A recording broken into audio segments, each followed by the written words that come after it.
நம்ம இன்றைக்கி வந்து பானிபூரி செய்ய போகிறோம். அதுக்கு ஒரு 3 உருளைக்கிழங்கு எடுத்துக்கிட்டேன். இப்போ இதை வெட்டி குக்கரில் போட்டுக்கலாம். இப்போ இதை குக்கரில் போட்டுக்கிட்டாச்சு. இப்போ இதில் தண்ணி ஊற்றிக்கலாம். இப்போ உருளைக்கிழங்கு வந்து ஒரு 2-3 விசில் விட்டுக்கலாம். அப்புறம் ஒரு 3 வெங்காயம் கட் பண்ணி வச்சுருக்கேன், அதை போட்டுக்கலாம். உருளைக்கிழங்கு வெந்துருச்சு, தோல் உரிச்சிட்டேன். இப்போ அதை வந்து வெங்காயத்தோட போட்டுக்கலாம். இப்போ இதில் வந்து கொஞ்சம் கரம் மசாலா போட்டுக்கலாம்.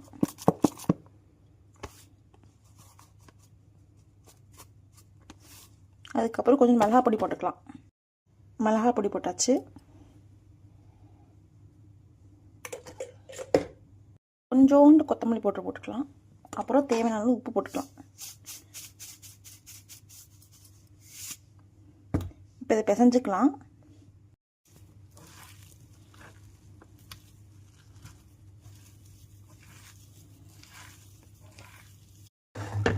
பானிபூரி ரசம் செய்கிறதுக்கு கொஞ்சோண்டு புதினாவும் கொத்தமல்லியும் எடுத்திருக்கேன். இது ரெண்டுத்தையும் போட்டுக்கலாம்.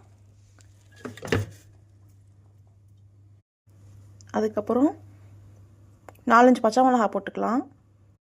5 பச்சை மிளகா போட்டுக்கலாம். கொஞ்சோண்டு இஞ்சி போட்டுக்கலாம். இப்போ இதை அரைச்சி எடுத்துக்கலாம்.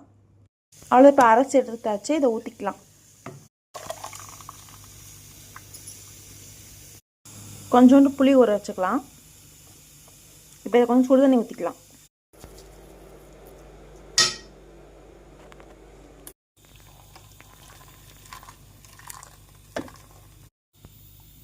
இது கொஞ்ச நேரம் ஊறட்டும்.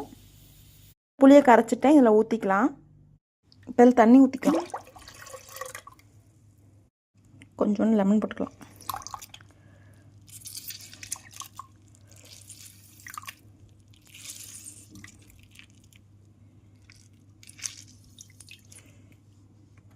அவ்வளோதான், பானிபூரி ரசம் ரெடி.